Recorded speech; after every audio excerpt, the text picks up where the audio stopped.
Então vamos orar. Vamos orar para nós iniciarmos. Senhor, graças te damos. Graças te damos, ó Pai, por esse momento que estamos juntos. Eu te louvo, ó Pai, porque Tu conheces os nossos corações. E Tu sabes, ó Pai, o que precisamos antes mesmo de vir à nossa mente, antes mesmo de acontecer. Tu sabes o que precisamos. Então, nesse momento, ó Pai, que a Tua palavra encontre em nós terra boa, terra fértil, para que possa, ó Pai, produzir 100 por 1, para que a semente cresça, para que a semente frutifique e nós possamos ver os Teus milagres, em nome do Senhor Jesus. Amém e amém. Esse mês nós estamos falando sobre famílias que frutificam. E nesse tema de famílias que frutificam, nós estamos tocando sobre paternidade. Hoje vamos falar sobre maternidade, porque é Dia das Mães. Mas é algo que a gente vê em todos os lugares. A família sendo atacada. A família sendo questionada. Hoje, dependendo com quem você fala, existem vários modelos de família, vários tipos de família, mas não são as famílias que Deus criou, a família bíblica. E nós cremos na família bíblica. E talvez um dos grandes desafios nossos é entender por que tudo isso está acontecendo. Por que as coisas estão assim? E a primeira coisa que nós temos que pensar, a primeira coisa é que Jesus está voltando. Os sinais estão aí, os sinais estão aí. Estava conversando com o Roberto, com a Didi, com a Hannah, sabe? Estavam conversando sobre isso porque os sinais estão aí, Jesus está voltando. Sabe, tem gente que pergunta, mas por que o anjo não vem? Mas para que anjo? Se os sinais estão aí.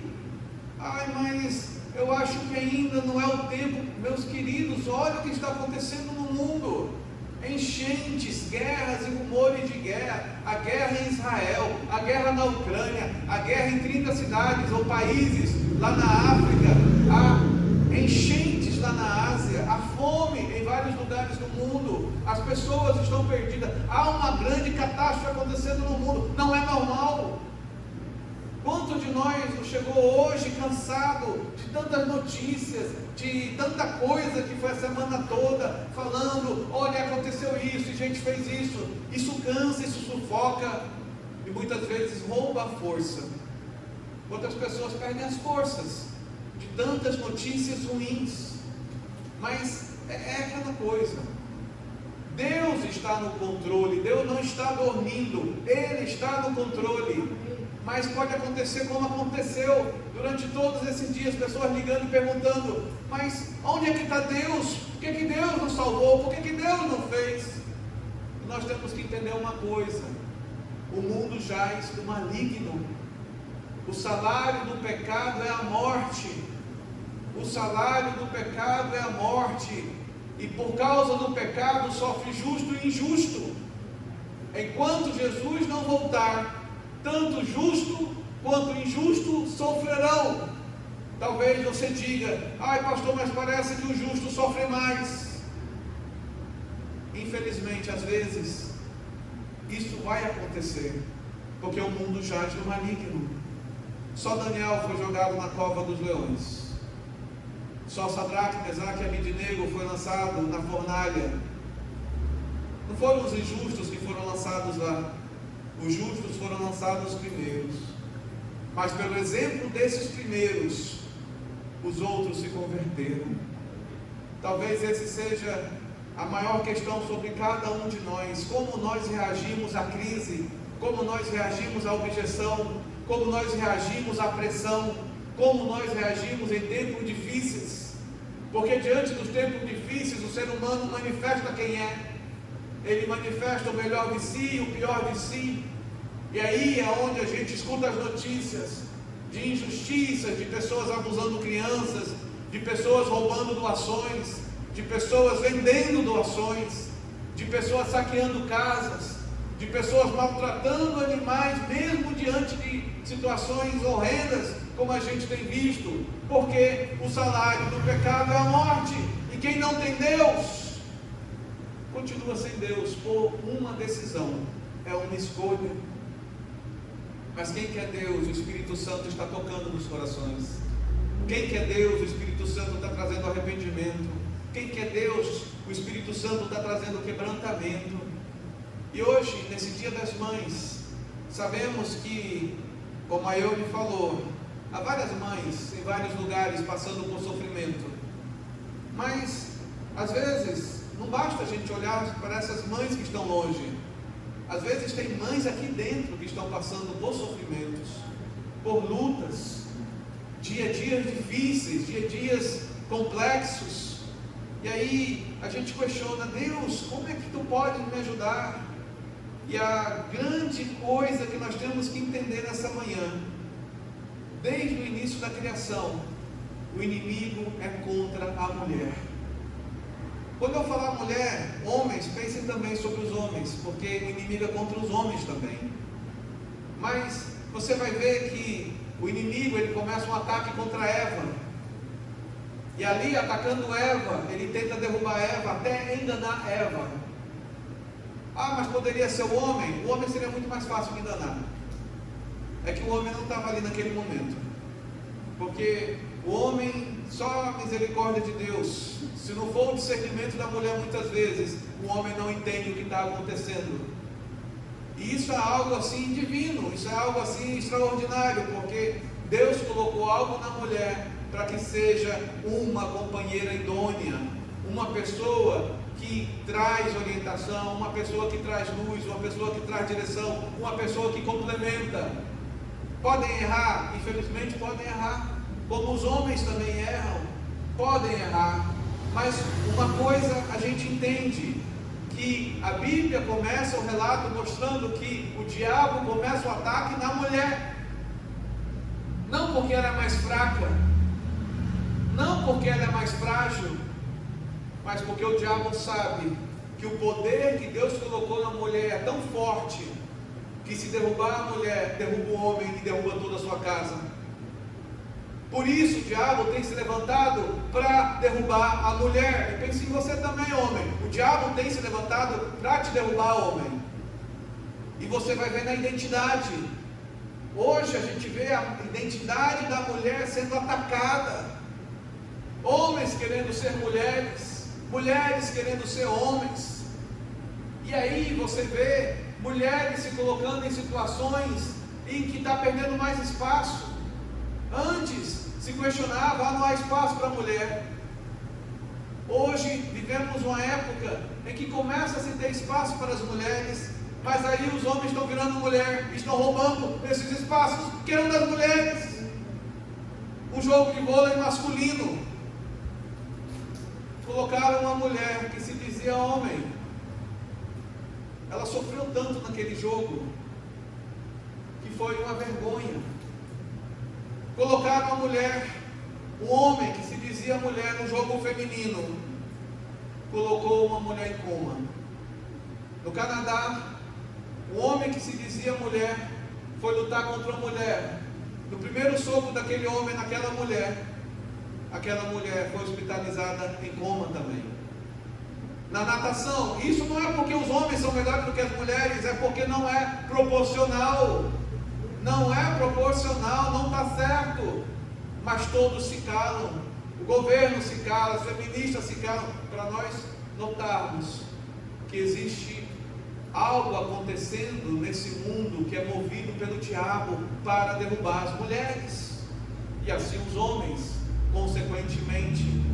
E a Bíblia fala que lá em Gênesis 3,15, se você quiser abrir em Gênesis 3,15, vou ler aqui atrás, a minha versão é ARA, ao meio da revista atualizada, aqui é NVI, nova versão internacional. Mas em Gênesis 3,15, você vai ver que Deus, Ele fala para o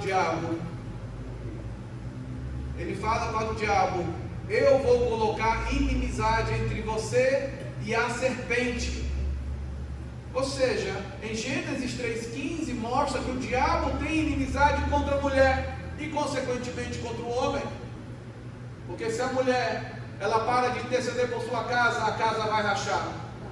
Se a mulher para de interceder por seu cônjuge, vai dar problema. Se a mulher para de interceder pelos seus filhos, vai dar problema. Se para de interceder por seus netos, vai dar problema.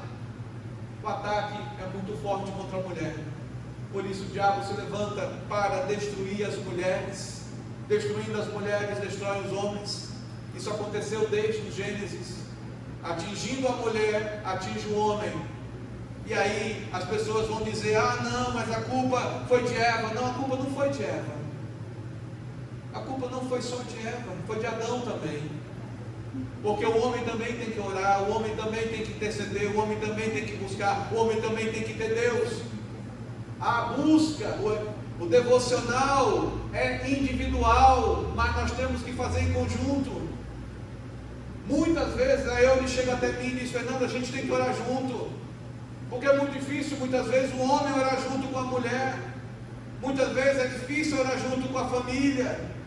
Muitas vezes é difícil, porque são tantas as questões, mas a mulher não pode parar, porque quando a mulher para, cai o homem, cai os filhos, cai a casa, cai a sociedade, cai tudo. É o que a gente está vendo. O desânimo da mulher afeta tudo. Aí algum pode dizer: ai pastor, mas isso é injustiça. Deus colocou um fardo muito grande sobre as mulheres. Não, Deus não colocou um fardo muito grande nas mulheres. Deus colocou um poder muito grande nas mulheres. É que o diabo, durante muitos anos, vem tentando tolher, vem tentando sufocar, vem tentando enganar a mulher, não permitindo a mulher durante muitos anos a não votar, a não fazer coisas, a não trabalhar. Por quê? Porque sabia do potencial da mulher. Sabia que se a mulher fosse adiante, ela seria uma conquistadora, uma guerreira, ela faria diferença. Note que Deus criou a mulher, Ele não criou a mãe. Ele criou o homem, Ele não criou o pai, mas Ele deu o potencial para o homem e para a mulher, para frutificarem e serem pai e mãe. Deus deu o poder para o homem, Deus deu o poder para a mulher. E esse poder que Ele colocou lá dentro, Ele colocou porque Deus sabia que se ela ou ele o buscassem, seriam prósperos, seriam grandes, seriam conquistadores, seriam pessoas que fariam toda a diferença. Aí você diz: ai pastor, mas não é bem assim. Meus queridos, se nós colocarmos em nosso coração que você quer e que você vai lutar, isso pode acontecer. Se você colocar no seu coração e começar a exercitar, e começar a lutar, e começar a fazer, isso pode acontecer. Deus faz a diferença. Nada vai acontecer se nós ficarmos parados. Nada vai acontecer se nós ficarmos murmurando. Nada vai acontecer se nós ficarmos reclamando. Nada vai acontecer se a gente tentar achar um culpado. E vivemos dias em que todo mundo está tentando achar culpado. Culpado para a guerra em Israel, culpado para a guerra na Ucrânia, culpada para a enchente no Rio, lá no sul, culpado pelas crises que estão na África, culpado pelos problemas na família, culpado pelos problemas no negócio. Nós não temos que achar culpados. Nós temos primeiramente que nos voltarmos para Deus e nos colocarmos diante do Senhor e dizer: Senhor, eu preciso da tua orientação, eu preciso da sabedoria que vem do alto, como está escrito lá em Tiago capítulo 1. Se é sabedoria, peça a Deus, que Ele dá a cada um que pede. Se precisamos de sabedoria, temos que pedir a Deus, e nós temos que colocar em prática aquilo que a gente tem aprendido. Porque muitas vezes a gente erra nas mesmas coisas. Quantos de nós já passou por aquele erro, já passou por aquele problema, já foi enganado daquela forma e continua a baixar as guardas e continua a perder da mesma forma? É algo que nós temos que entender. Nós não estamos ficando mais novos, nós estamos ganhando maturidade, nós estamos ganhando experiência. E essa experiência tem que nos trazer sabedoria. E a Bíblia diz em Provérbios capítulo 1, o princípio da sabedoria é o temor do Senhor. Esse é o princípio da sabedoria, ou seja, temer a Deus é a base de tudo. Ai, pastor, mas o senhor não entende, a minha profissão é muito difícil, o senhor não entende as coisas. Por isso eu gostaria que você abrisse a sua Bíblia em Êxodo capítulo 1, versos 15 e 17. Vamos abrir lá. Êxodo capítulo 1, versos 15 a 17.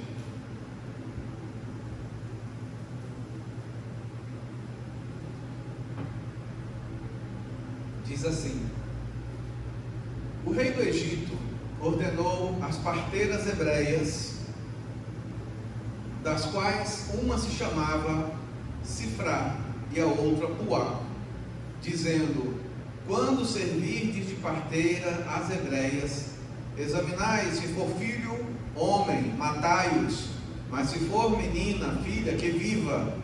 As parteiras, porém, temeram a Deus e não fizeram como lhe ordenara o rei do Egito, Faraó, antes deixaram viver os meninos.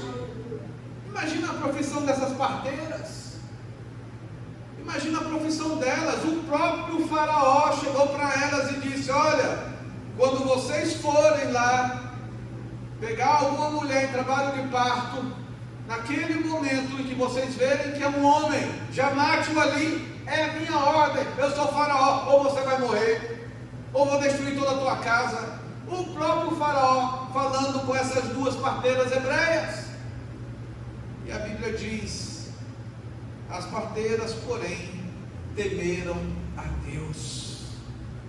Não importa a profissão, essa profissão delas aqui, que profissão horrível, que profissão terrível, porque estavam sendo auditadas, estavam sendo monitoradas, estavam sendo vigiadas. Havia espiões do Faraó ali no meio dos hebreus, para delatar, para dizer: olha, as mulheres estão fazendo isso, elas não estão cumprindo as suas ordens.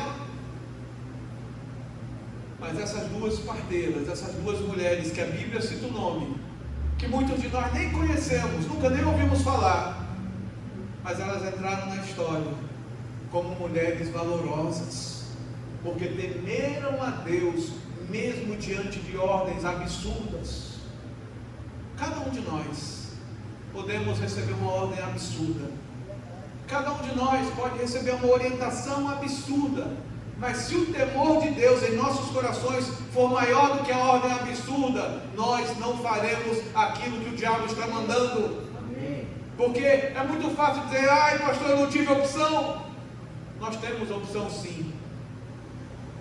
A morte é melhor do que pecar contra Deus. Ai, pastor, mas eu não quero morrer. Muitos, porque não querem se voltar contra o pecado, vão perecer, porque o salário do pecado é a morte.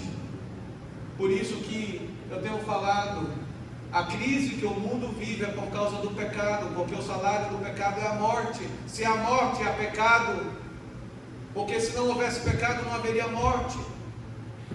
Se não houvesse pecado, não haveria injustiça.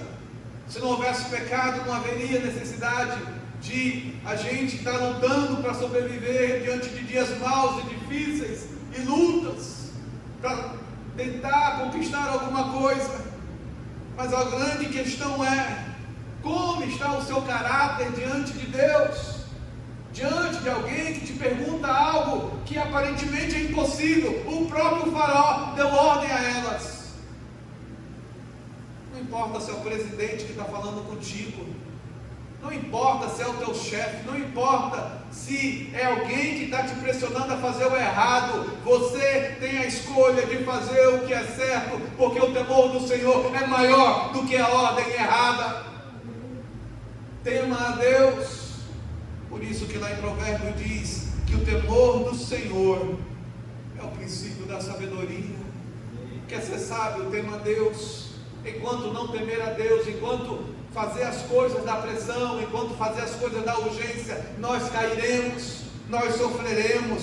Como diz lá em Provérbios 31:30, a mulher que teme a Deus será louvada. E essa palavra louvada, ela quer dizer que ela será engrandecida, que ela será fortalecida, que ela será exaltada e conquistará aquilo que tem buscado. Provérbios 31:30. A mulher que teme a Deus será louvada.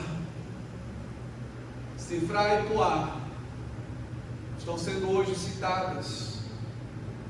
Muitos não conhecem, mas hoje estão sendo lembradas como duas mulheres que se voltaram contra o pecado, contra a ordem errada, contra a ordem de pecar, e salvaram vidas. Isso é uma lição para todos nós, homens e mulheres. Temer a Deus traz recompensas. Temer a Deus traz os seus resultados, traz as suas bênçãos. Por isso que eu gosto muito de Provérbios 22:29. Provérbios 22:29 para mim é uma palavra de esperança. Vês um homem habilidoso no que faz, entre reis será posto, e não no meio da plebe. Vês um homem ou uma mulher habilidoso ou habilidosa no que faz, entre reis será posto, será louvado, avodar. Essa é a palavra em hebraico, avodar, que é tanto uma palavra que orienta para o fruto do trabalho como para o louvor. Isso é interessante, porque muitas vezes a gente diz: eu não estou crescendo, eu não estou prosperando, porque muitas vezes a gente se acomoda. Como é fácil nós nos acomodarmos com coisas fáceis. Como é fácil nós nos acomodarmos quando tudo está muito bem, a gente para. É uma tendência humana. Quando tudo vai bem, a gente para. A gente não estuda, a gente não recicla, a gente não busca, a gente não pede conselho, a gente não se esforça. E aí a gente vai perdendo o ânimo, perdendo o interesse, perdendo a capacidade de aprender. Lembre que Deus colocou em nós o potencial para crescer. Ele criou Adão e Eva com todo o potencial que eles precisavam para crescer.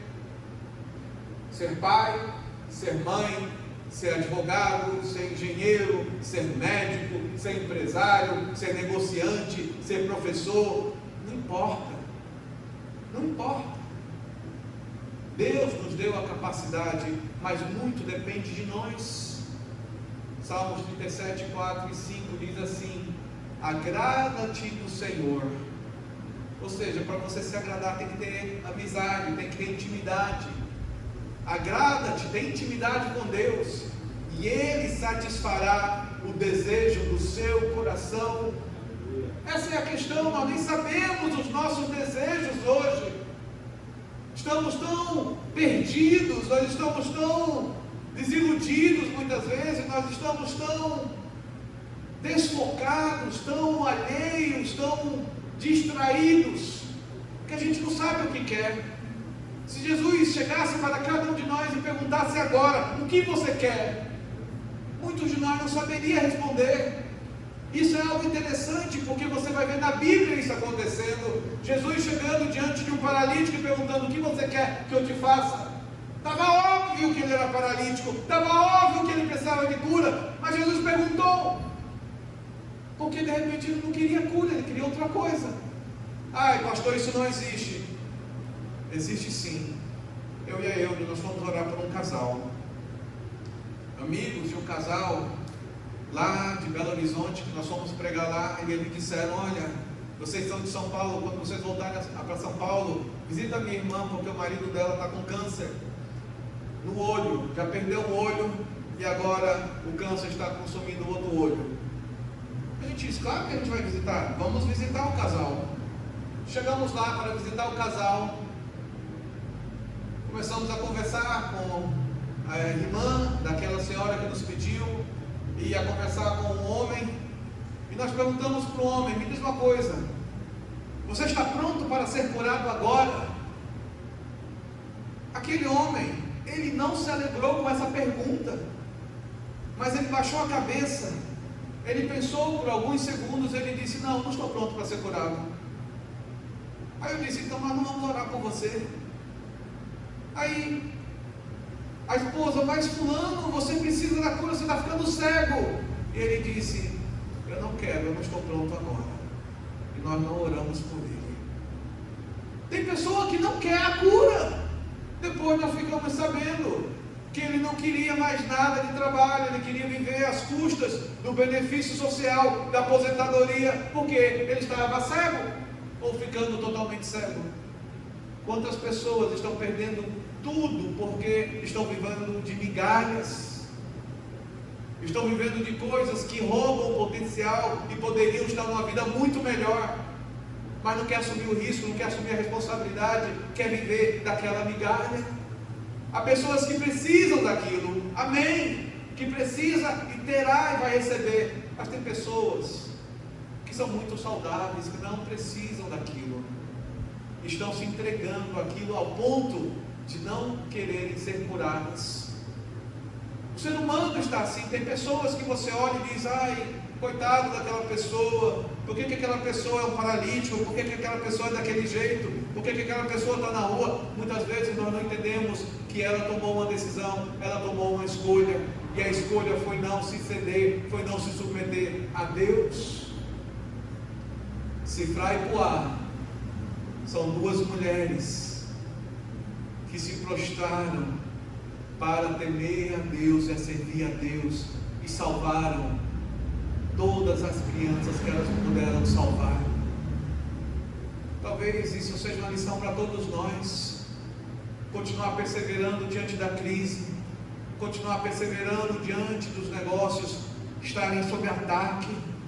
Quantos negócios, quantos trabalhadores, quantos empresários, quantos empreendedores estão sendo apertados pela situação da nação, não só no Brasil, mas no mundo todo.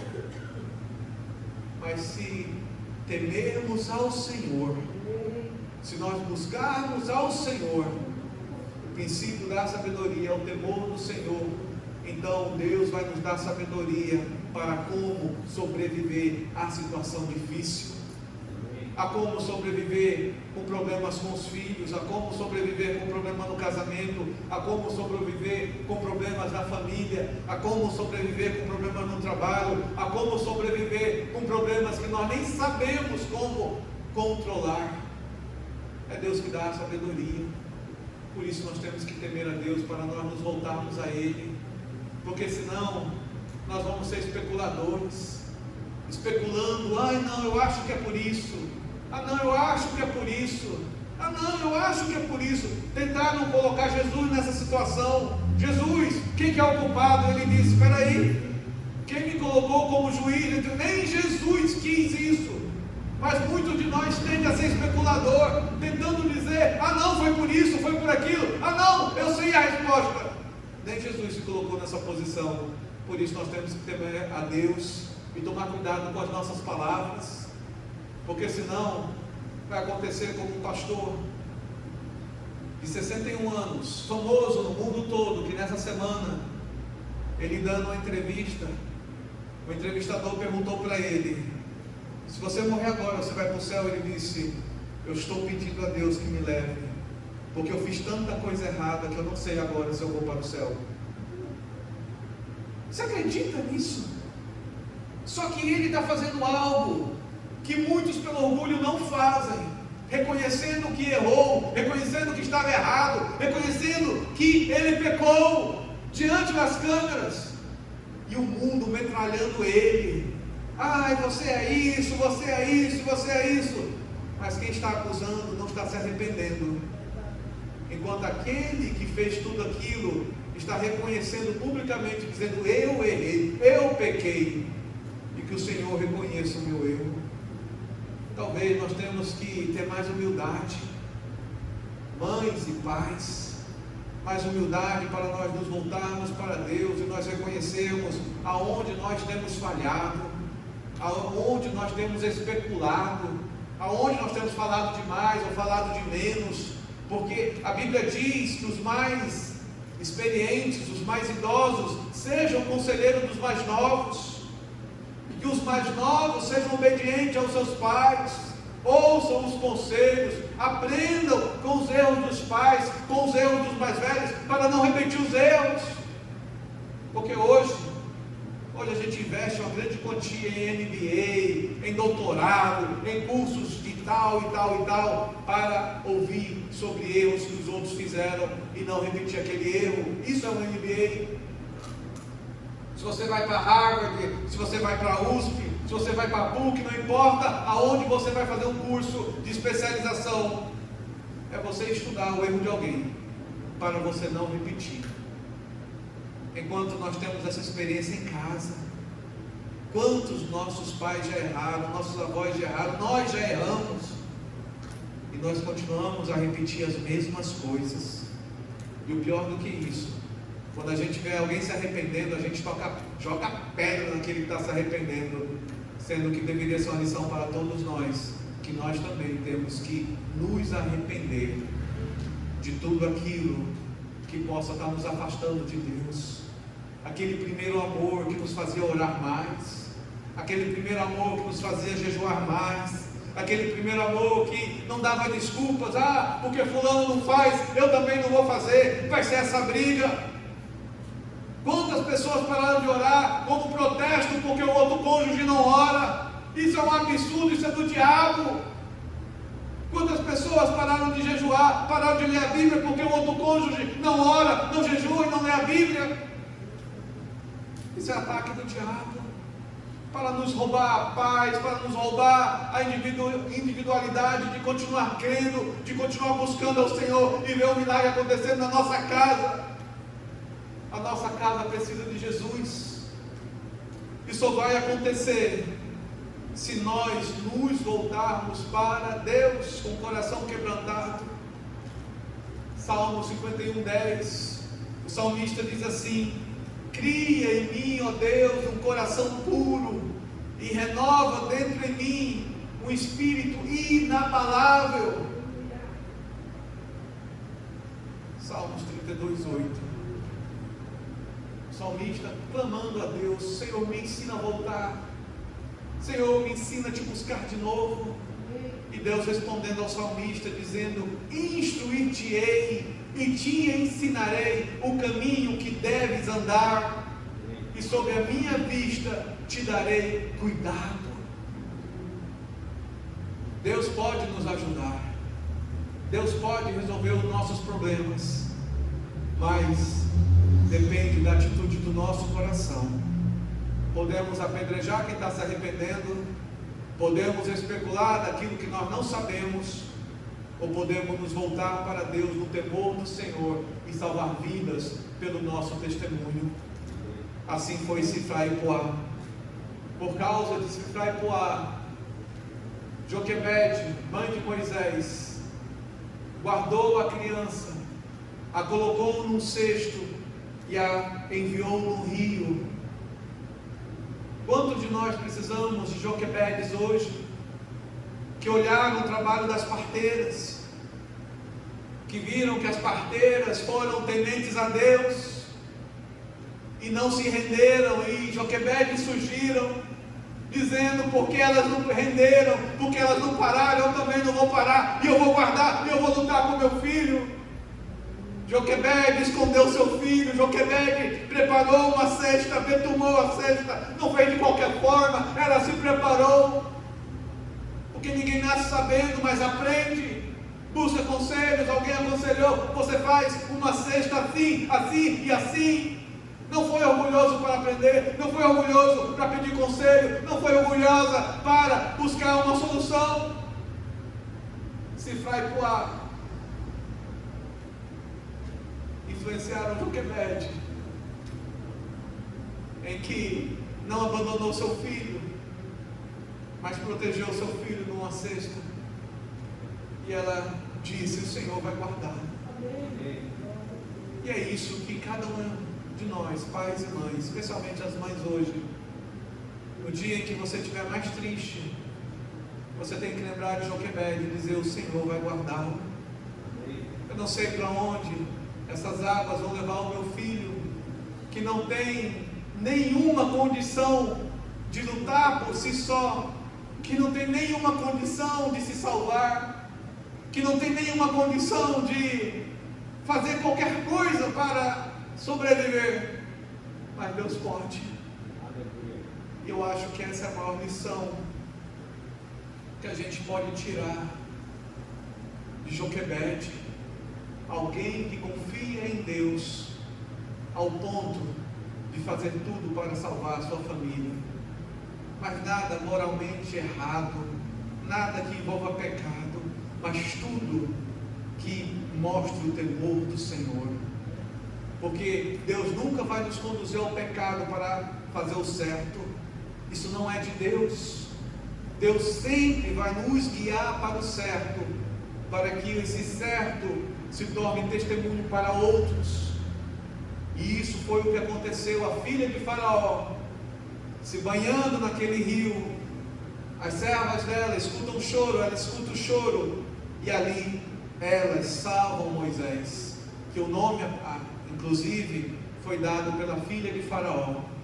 A própria filha de Faraó, no texto diz que ela reconheceu que era um menino hebreu, ela sabia que era hebreu, ela não foi enganada, ela sabia que era um menino que o irmão, que o pai tinham mandado matar, e ela não temeu, ela resgatou aquele menino. Talvez isso seja uma coisa muito importante para nós hoje, mulheres. Você não pode temer, você não pode temer o mal, você não pode temer as palavras do diabo, as palavras do inferno, você não pode temer as más notícias, você não pode temer a circunstância difícil, porque Deus dá a solução, é Deus que dá o poder, é Deus que te dá a capacidade de trazer o milagre. A única pessoa que no Talmud são escritos judaicos que tem um nome citado como estrangeira é a filha de Faraó. Lá era chamada de Batiá, filha de Deus, filha de Deus. A filha de Faraó era chamada pelos hebreus de filha de Deus, porque ela temeu a Deus e não ao seu pai, e não ao seu irmão, e não à sua cultura, mas ela sabia que a vida é vida. Amém. Por isso nós temos que orar pelas pessoas, não importa a cor, não importa a religião, não importa se é de esquerda, se é de direita, nós temos que interceder, nós temos que orar, não importa se é arrogante, não importa se é humilde, não importa se é rico ou se é pobre, nós temos que interceder. Isso é amor, isso é misericórdia, é a atitude de Batiá, da filha de Deus. Que nessa manhã possamos pegar desses 3 exemplos, lições para nossas vidas, de mulheres que marcaram uma geração, e hoje nós somos marcados por causa de Sifra e Poá, por causa de Joquebede e por causa da filha de Faraó, que foi chamada de Betiá, ou filha de Deus. Vamos ficar de pé e vamos orar. Não sei o que está no seu coração nessa manhã, mas Deus sabe. E mesmo Deus sabendo, Deus pede para que a gente fale. Coloque diante de Deus. Coloque diante de Deus, porque Deus é fiel, Deus é poderoso, Deus é misericordioso, Deus é Deus todo-poderoso, é Deus quem abre portas, é Deus que anda sobre as águas, é Deus que ressuscita os mortos. Eu não sei que morto ou que morte tem que ser ressuscitado na sua vida para que você volte a dar frutos, para que você volte a produzir, mas Deus pode ressuscitar sonhos. Deus pode ressuscitar sonhos, Deus pode mudar pessoas, Deus pode tocar corações. Não perca a esperança, não perca o ânimo, não deixe o diabo te minar, te roubar a capacidade, mulher, que você tem. Mulher, você é forte. Mulher, se você cai, toda a casa cai. Ai, pastor, mas o homem não é o sacerdote da casa? Sim, Ele é. Mas ele precisa de coluna forte, que é a mulher que colocou do seu lado. E essa coluna forte faz toda a diferença. Porque o que sustenta uma construção é uma coluna. E assim são as mulheres diante do Senhor. São colunas. Colunas de oração, colunas de intercessão, colunas de empreendedorismo, colunas de persistência, de perseverança. Não desanimem, que o Senhor possa revigorar nesse momento as suas forças, mulher, revigorar o seu ânimo, revigorar a sua autoestima, revigorar a sua alegria, revigorar a sua paz. Oh, aleluia, Senhor. Graças te damos, ó Pai, porque é Tu que revigoras, é Tu que faz a diferença. Senhor, é Tu que faz a diferença, Senhor. Eu oro por cada mulher nesse lugar hoje, ó Pai, e essas que estão ouvindo agora, que vão ouvir essa mensagem depois, que o Senhor toque na sua vida, que o Senhor revigore o seu ânimo, revigore a sua força, revigore a sua alegria de crer em Deus, o primeiro amor, porque Deus tem muito para responder das suas orações. Oh Deus, que Tu possas dar a força de Sifra-Puá, a força de Joquebede e a força da filha de Faraó, para temerem ao Senhor e alcançarem promessas. Elas alcançaram promessas, ó Pai. Elas alcançaram promessas porque creram, porque temeram a Deus. Senhor, abençoa cada mãe aqui presente e a cada uma que está ouvindo. Que Tu possas, ó Pai, abrir as portas, fazer milagres, responder as orações, curar as feridas, curar a alma, curar a dor, Pai, lá no íntimo. E que possa vir de novo o ânimo, a disposição e a alegria de lutar, de viver, de interceder por sua casa, em nome de Jesus. Que o amor do Pai, a comunhão do Filho e as doces consolações do Espírito Santo estejam sobre cada um de nós, em nome de Jesus. Amém e amém. Deus te abençoe. Deus te abençoe.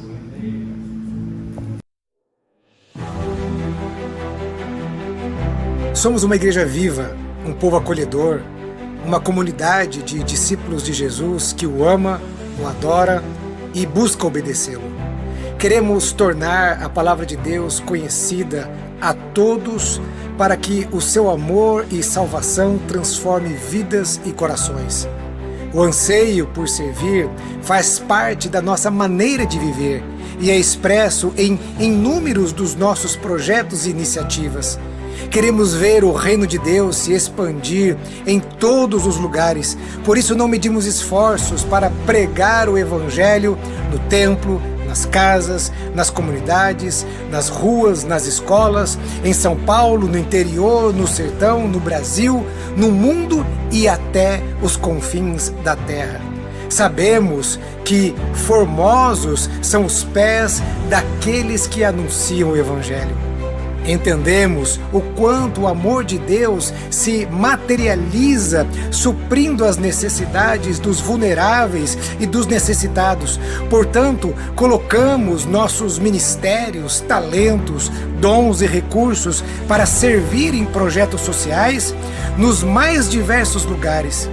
Imigrantes, refugiados, pessoas em situação de rua, mulheres em situação de vulnerabilidade, crianças, adolescentes e tantos outros públicos são atendidos, recebidos nas incontáveis ações de socorro e acolhimento da nossa comunidade. Vivemos para sermos sal e luz nesta terra. Somos uma verdadeira família e queremos ter a nossa porta aberta para receber todos aqueles que querem desfrutar da transformação que o amor de Deus e o poder da sua palavra traz.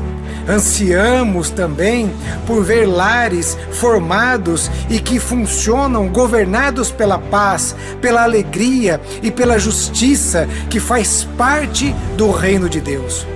Somos uma comunidade compromissada em orar pelos países, territórios e pelos seus governantes, pois entendemos o quanto é feliz a nação cujo Deus é o Senhor. Enviar missionários e apoiar iniciativas de proclamação do Evangelho e da transformação que ele faz, isso pulsa o nosso coração. Nossa visão é acolher as pessoas para ensiná-las a viver como discípulos de Jesus, e para isso proclamamos a palavra de Deus. Ele, o Senhor, amou o mundo de tal maneira que enviou o seu único Filho para que todo aquele que nele crê não pereça, mas tenha a vida eterna. Essa é a mensagem que amamos. Esse é o Evangelho que cremos. Essa é a verdadeira e única razão de sermos simplesmente igreja. Sejam bem-vindos à Igreja Batista do Povo.